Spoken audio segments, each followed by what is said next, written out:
Today I want to show you how to effectively communicate your boundaries on the first date, and this is something that so many of my coaching clients have struggled with before they started their coaching journey with me. So many women have told me that they made the mistake in the past to either not communicate their boundaries clearly or to not communicate them at all. And when we think about communicating boundaries on a date, and these boundaries can be boundaries of different nature. They can, for example, be emotional boundaries where you establish early on in a relationship how much private time you would expect from your partner. Let's say, for example, for you, physical closeness is incredibly important in a relationship, but he values nothing more than his physical freedom. Then you're most likely not a match because you want to see him 3 to 4 times a week, or maybe even more often, and he only wants to see you 1 time a week, which makes you not compatible. Boundaries can also be sexual/physical boundaries. Let's say your boundary is that you do not want to sleep with a man before the 5th date. And you communicate this boundary, but over the time of the 1st, 2nd, and 3rd date, he's always trying to get you back to his place, and he's always trying to push. Then this is a boundary, and he's overstepping your boundary. It can also be a financial boundary.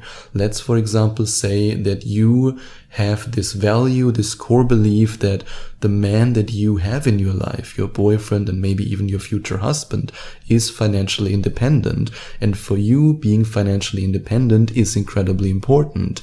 If you're then on a date with a guy who is clearly not financially independent, who's, for example, 36 years old and he's still living with his parents and he never had a stable job in his life or never started a business, and he's just floating along in life playing video games and doing all kinds of other things that are not really productive, then this is a boundary that you have to set and that you have to communicate. It can also be a boundary for personal space. Let's say you start dating a man and he wants, God forbid, track your phone. I mean, I've been on such a date before. I remember I was on a date with a woman who seriously asked me after the first date if she can install a tracking software on my phone that she knows where I am. And at first I thought she's joking. I was like, yeah, that's a good one. And she looked at me with this completely serious facial expression. She was like, no, I'm serious. I was like, what?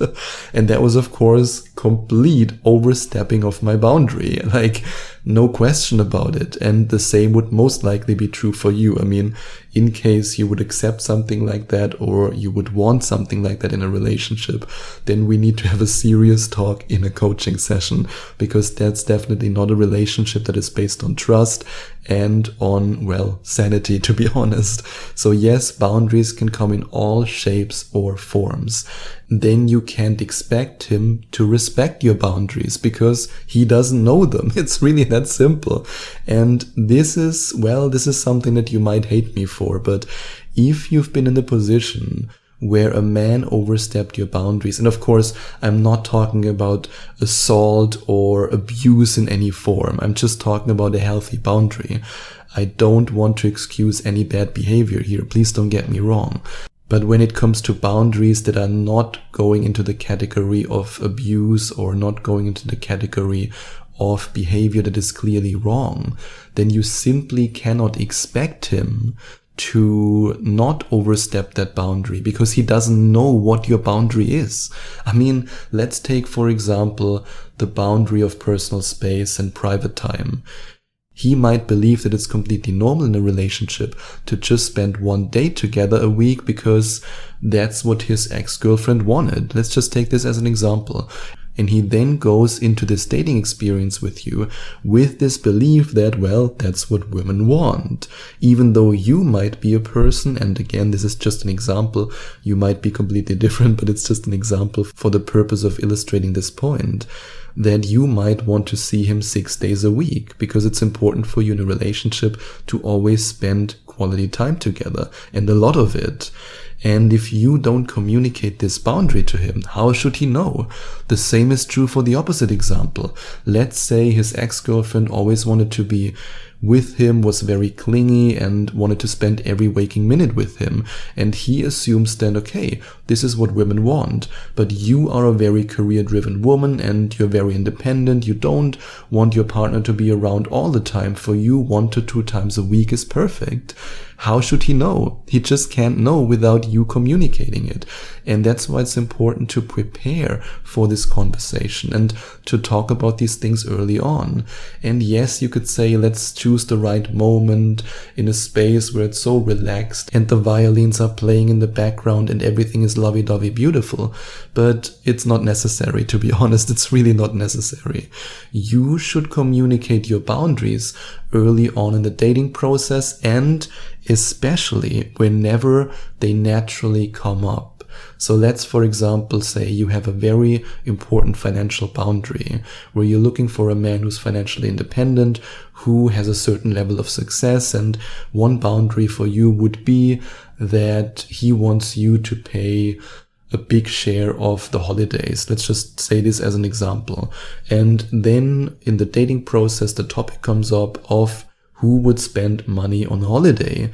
And he says something that makes your fingernails curl backside. And you then hear something from him that makes your fingernails curl upside down and backside and everywhere. And you want to clench your fingers in the table and say, no, I don't want that. Then don't simply swallow it down. Don't simply say, oh no, I have to keep silent now, I can't say anything. Look, I'm just gonna swallow it down. I'm not gonna say anything. No, that's the wrong way. You have to communicate your boundaries in this specific moment. You have to do that. And not just because I say it. I mean, you don't have to follow my advice, but you don't want to put yourself in the position where you waste your precious time. And yes, your time is precious. Where you waste your precious time with a man who is clearly not the right guy for you, who's not good for you, who's not compatible with you. You don't want to do that. And please, oh please, this is a conversation I had with so many of my clients. Don't apologize. Don't apologize for having boundaries. Don't apologize for having values. Don't apologize for communicating to him who you are and what you're looking for. Everybody's looking for different things. And yes, some boundaries might be completely weird for other people. I, for example, have a boundary that is weird for a lot of people. My number one boundary is that my partner does not drink alcohol, because I don't drink alcohol. And if you're now in this position where you say, oh God, Sebastian, that's so weird, we could never be dating, then I say, yeah, that's great, that's okay, but it's my boundary. I am very confident about that boundary. Does that mean that I will eliminate a lot of women in that dating process? Yes, because most people are drinking alcohol. But it's a boundary that's incredibly important for me. And I found a woman who had the same boundary and who also wanted to have a partner who doesn't drink alcohol, which made us a perfect match. I mean, we're a perfect match in so many different other areas, not just in that, but that would be one example of a boundary where a lot of people would say, Sebastian, you're really weird. I mean, come on, can you just accept that a woman is drinking alcohol? And I say, no, it's my boundary. In the same way as you might have boundaries where I would say, ooh, that's weird. And that's okay. You have to be authentic and honest with yourself. What are you looking for? And then don't apologize for it. I mean, I had situations in the past where I've been on dates with women and I've asked them about drinking alcohol and they said, yeah, you know, I'm going to parties every now and then and drinking, and actually I enjoy drinking socially. And when I then communicated my boundary, they reacted offended. They reacted in a way of, you are weird. And that is okay, because I'm looking for something particular. They were not looking for that, and that's okay. We found out that we're not compatible. But do you think I apologized for it and said, oh my God, I'm so sorry that I said this? No, I will just push one of my most important boundaries aside and I don't care anymore. Of course not. I stayed on track with my boundary, and I invite you to do the same, because only then will you find the right man. And in order to not just find the right man, but to attract the right man, you need to understand how men think and what they really want in a relationship and what makes them want to commit to you in a way where other women don't exist for him anymore.